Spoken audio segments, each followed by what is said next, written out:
Saikrishna missing కేసుకు సంబంధించి అనుమానాలు రోజు రోజుకి కూడా పెరుగుతున్న పరిస్థితి కనిపిస్తుంది. సాయికృష్ణ ఉన్నాడా లేదా అనే అనుమానం కుటుంబ సభ్యులు కూడా వచ్చిన పరిస్థితి, లాకప్ జరిగిందనే వార్తలు కూడా చక్కెర్లు కొడుతున్న పరిస్థితి. అయితే ఈరోజు హైకోర్టులో హెబియస్ కార్పస్ పిటిషన్ వేశారు. కానీ పోలీసులు ఆచూకీ దొరకలేదంటూ కూడా సమాధానం ఇచ్చిన నేపథ్యంలో మరింత అనుమానాలు తావిస్తున్న పరిస్థితి. అయితే కుటుంబ సభ్యులు మనతో ఉన్నారు, వాళ్ళతో కూడా మాట్లాడుతాం. సరే ఏంటి, సాయికృష్ణని తీసుకొచ్చారు, అయితే పోలీసులు మాత్రం మా దగ్గర లేరు అంటూ చెప్తున్న పరిస్థితి. అదే అంశాన్ని ఈరోజు హైకోర్టులో కూడా వాళ్ళు చెప్పిన పరిస్థితి. ఏం చెప్తారు? హైకోర్టులో వేశారండి. వాళ్ళ 29వ తారీఖుకి ఫైనల్ వాయిదా వేశారు. సాయికృష్ణ అయితే లేడండి. మాకు వచ్చిన ఇన్ఫర్మేషన్ ప్రకారం రాష్ట్ర రాధారంగ మిత్ర మండలి తరఫున మేము చేసిన ఎంక్వైరీలో వీళ్ళు ఎప్పుడో చంపేశారని మాకు ఎందుకనో తెలుస్తుంది. ఉన్నాడైతే ఈ పాటికి ఎప్పుడో తీసుకొచ్చి అప్పచెప్పాలి, ఉంటే కంపల్సరీ తీసుకొచ్చి అప్పచెప్పాలి కదండి. ఇన్ని రోజులు పెట్టుకొని నెల 15 రోజులు, నెల 20 రోజులు ఒక మనిషిని పెట్టుకొని దాయటం అనేది ఎవరికి సాధ్యం కాదని ప్రతి ఒక్క ఫ్యామిలీకి తెలుసండి. మా అక్కగారు కూడా వెళ్ళి అడిగితే తీసుకొచ్చాం, చంపేస్తాను, మీ చేతనైంది మీరు చేసుకోండి అని సిఐ గారు చెప్పడం జరిగింది. ఎందుకు సార్ సాయికృష్ణ అంత పగ ఎందుకు సిఐకి? ఎందుకంటే చాలా మంది రౌడీ షీటర్లు చాలా మందికి ఉంటాయి, వాళ్ళు పిలుస్తారు, కౌన్సిలింగ్ ఇస్తారు, పంపిస్తుంటారు. కానీ సాయికృష్ణ అంత టార్గెట్ చేసి హింసించడానికి గల కారణం ఏంటి? ఇప్పుడు జస్ట్ మనం చిన్న విషయం మాట్లాడుకుందామండి. ఇప్పుడు సాయికృష్ణ గారు ఒక 3 కేసులు ఉన్నాయండి. ఒక కేసులో 2 కేసులు NBWలు ఉన్నాయి. సాయికృష్ణ గారిని తీసుకొచ్చి చిత్రహింసలు పెడుతుంటే ఎదురు తిరిగితే దాన్ని దెబ్బ మీద దెబ్బ కొట్టి ఇష్టం వచ్చినట్టు కొట్టి చిత్రవత చేసి చంపేశాడన్నమాట వాస్తవం. తీసుకెళ్లి శవాన్ని కూడా తీసుకెళ్లి బాత్రూంలో దాచాడన్నమాట వాస్తవం. ఎదురుగుండా ఉన్న హాస్పిటల్కి తీసుకెళ్లారన్నమాట వాస్తవం. సాయికృష్ణను కొట్టి చంపే దాంట్లో కానిస్టేబుల్ స్టేషన్ మొత్తం ఉన్నదన్నమాట కూడా వాస్తవం. ఇప్పుడు మాకు రాధారంగ మిత్ర మండలి తరపున ఫుల్ సపోర్ట్ మాకు ఫస్ట్ నుంచి ఉందండి. 40 ఏళ్ళ నుంచి మా ఫ్యామిలీకి ఫస్ట్ నుంచి చెన్పట్ శ్రీను గారు కానీ రాధారంగ మిత్ర మండలి కానీ మాకు అండగా నిలబడ్డది.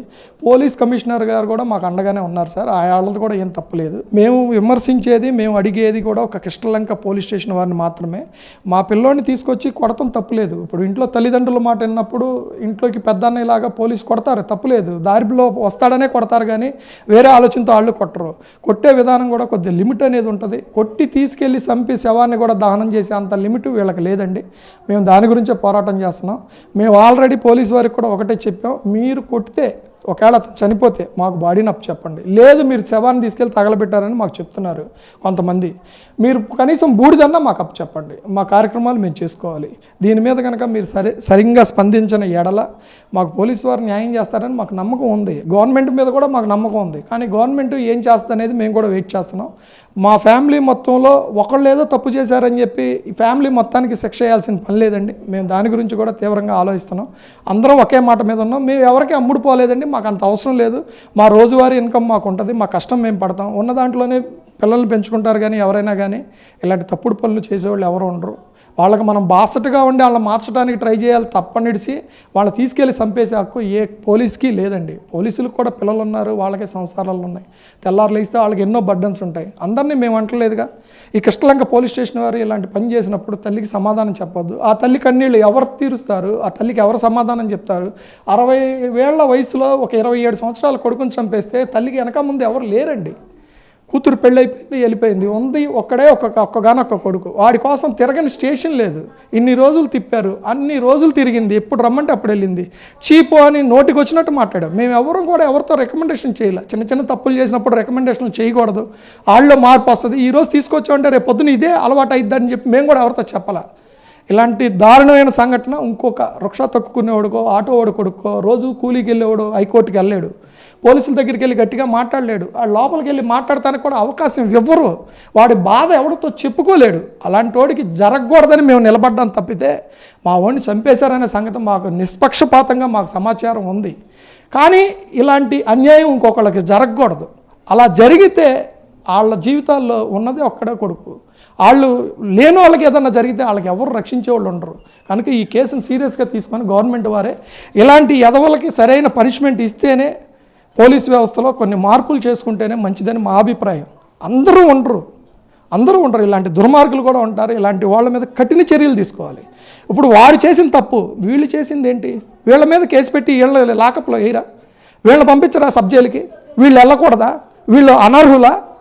వీళ్ళు ఏమన్నా గాంధీలా? మావాడు గాంధీ అని చెప్పట్లా, మీరు గాంధీ అయ్యారు అప్పుడు చంపి. ఎక్కడ న్యాయం ఉందండి? సామాన్యుడికి న్యాయం ఎక్కడుంది? న్యాయం జరిగేదాకా మేము పోరాటం చేస్తాం.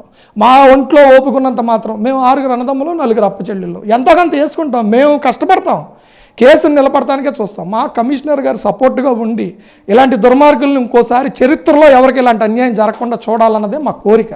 అంతే అదొక్కటే కోరిక అండి.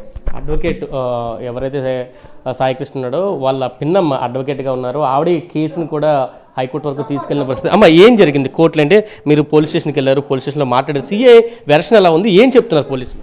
ఆయన చాలా కేర్లెస్గా మాట్లాడుతున్నారండి. ఏం చేస్తావో చేసుకోపో, రిట్ వేసుకుంటావా వేసుకో, నీకు చార్జ్ వచ్చింది చేసుకో. వాళ్ళ మదర్ని అలాగే మాట్లాడారు, నన్ను కూడా అలాగే మాట్లాడారు. అలా మాట్లాడినా కానీ నేనేమన్నానంటే, అతనికి ఉన్నది 2 కేసులేనండి. ఆ 2 కేసుల్లో NBW ఉంది. అతను ఇక్కడ ఉండట్లా, వేరే ఊరు వెళ్ళిపోయి ఉంటున్నాడు భయపడి. మీకు అది రీకాల్ చేసేస్తాం, మా బాబుని పంపించేయండి. మీరు కొట్టినా సరే దెబ్బలు తగిలి అంట, కొడితే కొట్టారు, మేము బాగు చేయించుకుంటాం, మేము కేసు పెట్టాం, మీకు ఏ విధమైన ఇబ్బంది పెట్టాం. వాళ్ళ అమ్మగారు ఏడుస్తున్నారు, అప్పచెప్పండి అని అన్నా అండి. ఆయనేమో సీఏ గారు ఒక రకంగా చెప్తున్నారు, పోలీసు వాళ్ళు ఒక రకంగా చెప్తున్నారు. బయటకు వెళ్ళి మళ్ళీ వచ్చి అడిగితే ఉన్నాడమ్మా, ఉన్నాడు, పైన పంపిస్తామమ్మా అని చెప్తున్నారు. నలుగురిని కలిస్తే నలుగురు 4 రకాలుగా చెప్పారు. ఇదేదో అనుమానంగా ఉందని చెప్పి మేము బయటకు వచ్చి కంప్లైంట్ ఇచ్చాం. అది అంటే సీసీ కెమెరా ఇవ్వాలంటూ కూడా కంప్లైంట్ ఇచ్చారు, కాల్ రికార్డ్స్ కూడా ఇవ్వాలంటూ మీరు పిటిషన్ వేసిన పరిస్థితి. అవి ఏమైనా వచ్చే అవకాశం ఏమైనా ఉందా? ఎందుకు రాదు? నిజాయితీగా వాళ్ళు ఏ తప్పు చేయకపోతే, పోలీసు వారు నిష్పక్షపాతంగా వ్యవహరిస్తే సీసీ ఫుటేజ్ ఇవ్వాల్సిందే, మేము అడిగినవన్నీ ఇవ్వాల్సిందే.